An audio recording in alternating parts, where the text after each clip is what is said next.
सबसे पहले आप सब लोगों को मेरी प्यार भरी नमस्ते। तो आज काफ़ी दिनों बाद हम दे रहे हैं शिरकत, क्योंकि आजकल ना घर में इतना ज़्यादा काम था कि टाइम ही नहीं लग रहा था। क्योंकि हम लोग ना आजकल वहाँ कॉटेज के काम में बिजी थे, वहाँ पे सेटिंग लगा रहे थे। तो फाइनली हमारा जो पहला गेस्ट टूरिस्ट जो है आ चुका है। कल रात को वैसे वो आया है ना, कल रात को ही मुझे बिल्कुल टाइम नहीं लगा, 11-12 बजे तक फ्री हुई। एक तो हम महिला मंडल के सामान के लिए गए थे ना, तो एक दिन तो उसमें टूटा, फिर रात को बहुत लेट पहुंच गए। तो अभी मैं मंशू को तैयार कर रही हूँ ना, उसको भेज के फिर आ जाएंगे वो यहीं पे सुबह का खाना खाने, क्योंकि वो जा रहे हैं फिर भिंडी थाच। तो अभी फटाफट ना मैं अपना काम कर लेती हूँ। तो मेरा मंशू हो चुका है तैयार और चल पड़ा। चल ना, इसको भी ले जा।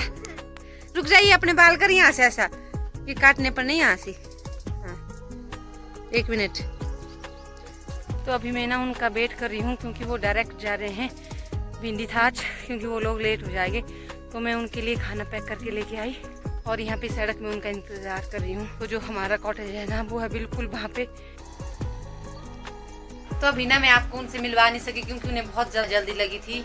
तो मैंने ना चलते चलते उन्हें थमा दिया टिफिन बॉक्स और फिर आ गई घर वापस, क्योंकि वो शायद शाम को फिर वापस आ जाए। तो अभी फिलहाल मैं भी खाना खा लेती हूँ ना, फिर मुझे बहुत सारे काम करने हैं। कुछ दिन बाद ना यहाँ पे घास बड़ी हो जाती, तो फिर मैंने सोचा इनको निकाल लेती हूँ, कि मम्मी जी काटते हैं यहाँ पे घास ना।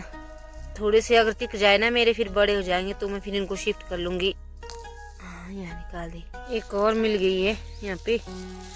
तो मैं सोच रही थी कि कहीं और जाऊंगी, ऐसा नहीं कि यहीं पे पेड़ है। तो इसके नीचे देखो, एक दिन मेरे हस्बैंड को गलती से दिख गई थी, तो उसके बाद मैंने ढूंढना शुरू किया। पहले तो मैंने 6-7 लगाए ना, 3-4 अभी मुझे मिल गई, तो ये निकाल दिया मैंने।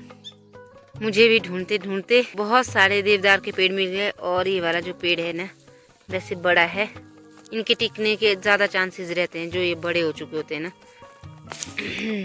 तो 6-7 पेड़ लेके आ गई मैं। अगर इतने भी टिक जाते हैं ना, 7-8 में पहले ले गई हूँ, 10-12 भी अगर टिक जाते ना, मेरे घर के पास बिल्कुल जंगल जाएगा। जब तक हम जिंदा रहेंगे ना, आधे भी हो जाएंगे अगर, तब भी बहुत है। तो जब से हमारे यहाँ पे वो जो तबाही वाला तूफान आया ना, तब से मेरे हस्बैंड जी को तो डर ही लग रही कि पेड़ पौधे लगाओ मत अपने घर के पास, क्योंकि हमारे यहाँ पे ना बहुत ज़्यादा नुकसान हो गया उससे। लेकिन मैं उनको समझा रही हूँ कि ऐसी दुर्घटनाएं ना बार बार नहीं होती है। प्रकृति जो है अपना रौद्र रूप दिखाती है काफ़ी सालों बाद। जिस तरह से पिछले साल हमारे यहाँ पे बरसात ने बुरा हाल कर दिया था, और इस साल तूफान ने, तो काफ़ी सालों बाद फिर से दोहराएगी प्रकृति अपना रौद्र रूप। लेकिन हर साल ये सब घटनाएं नहीं होती है, तो क्यों डरना, जब सब कुछ इस ऊपर वाले के हाथ में है। तो मैं अभी पहुंच चुकी हूँ ना, यहाँ पे मैंने पनीरियाँ भी लगाई थी, पानी भी डालने को है। मैंने कल सुबह ही पानी डाला था, फिर रात को बिल्कुल अंधेरा हो गया। तो इस तरह से कतार में लगा दी मैंने, 1 2 3 लगा दी, यहाँ पे 4 5 6। तो पूरी क्यारी बना दी मैंने देवदार के पेड़ों की, और एक लगा दी मैंने बिल्कुल नीचे। तो पेड़ भी मैंने लगा चुकी है, और फिर आगे मैं यहाँ पे सेटिंग करने, वो लोग ना जल्दबाजी में चले गए, यहाँ पे कपड़े कुपड़े उठाने को थे। तो यहाँ पे हमने ना जल्दबाजी में ये सब कर लिया, क्योंकि जो हमारे गेस्ट हैं इनको बहुत ज़्यादा जल्दी लगी थी कि नहीं मुझे आना है। तो हमने जल्दबाजी में ये सब सेटअप यहाँ पे कर लिया। यहाँ पे हमें और चीज़ें जो है लानी है, और यहाँ पे भी जो पर्दे हैं ना वो चेंज करने हैं, और सोफे के कवर भी रहे हम लोगों को लाने, और ये बेडशीट भी हमें चेंज करनी है। हाल के लिए हमने ये सब चीज़ें जल्दबाजी में लेके आए। तो अभी मेरा काम हो चुका है, और मैं भी निकल पड़ती हूँ घर, क्योंकि शाम को वो आ जाएंगे ना, तो मैं भी लेती हूँ तैयारियाँ कि शाम के लिए क्या बनेगा। तो यूट्यूब में भी कुछ लोग मुझे कमेंट कर रहे थे कि कब आपका तैयार होगा। तो अब मैं आपको कह सकती हूँ कि फाइनली जो एक कॉटेज है हमारा बिल्कुल फिनिश हो गया है। ऊपर वाले में कुछ दरवाजों में हैंडल वगैरह लगाने को है, बाकी वहाँ पे कंप्लीट हो चुका है। तो आप अब अपनी बुकिंग कर सकते हैं अगर यहाँ पे आना चाहते हैं तो अभी ना मैं खेत में आई हूँ। मैं अपने गेस्ट को जो है आज साग की सब्जी खिलाऊंगी।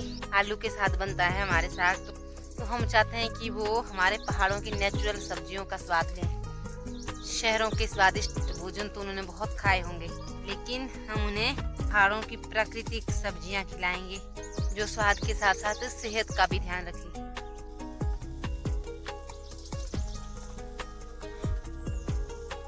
तो ये है हमारे पहले अतिथि देव। Hello hello. तो कहाँ से आए आप बता सकते हैं, कितनी दूर से आए? जी मैं दिल्ली से आया हूँ, और यहाँ पे मैं पहला गेस्ट हूँ। नई प्रॉपर्टी उन्होंने बनाई है जो कि बहुत ही शानदार है। कॉटेज जो अंदर से ना बहुत ही मतलब कंफर्टेबल हैं, अच्छे हैं, और बाहर का व्यू बहुत सुंदर है यहाँ से पूरा। अभी कुछ कमियां भी है, लेकिन करेंगे हम लोग धीरे धीरे पूरी ना। अभी नया नया अभी पता नहीं लगता कि क्या चीज करनी है क्या नहीं, तो धीरे से धीरे। तो आप लोग भी बता सकते हो कमेंट में कि आइडियाज दे सकते हो, क्योंकि पहली बार आप ऐसे कर रहे हो ना ये, तो वही है। फिर आप भी जल्दबाजी में, मैं बोल रही थी उनको कि 2-3 दिन बाद लेके आओ, क्योंकि दुकान था हाँ। तब के लिए हम सेटअप कर लेंगे, लेकिन इन्होंने बोला कि आपको लगी है जल्दी। नहीं नहीं, फिर से आ जाएंगे। तो ठीक है तब के लिए हम एक्चुअली लोग। ये जगह बड़ी सुंदर है दोस्तों। मैं अभी तो आया हूँ और फिर से एक बार और आऊँगा इधर में, मतलब आता रहूँगा। बट और पता लोग भी नहीं बढ़िया आएंगे कि नहीं आएंगे। हैं। नहीं नहीं आऊँगा, रियल भाई से मेरी दोस्ती भी हो गई है, तो फिर आना पड़ेगा इधर।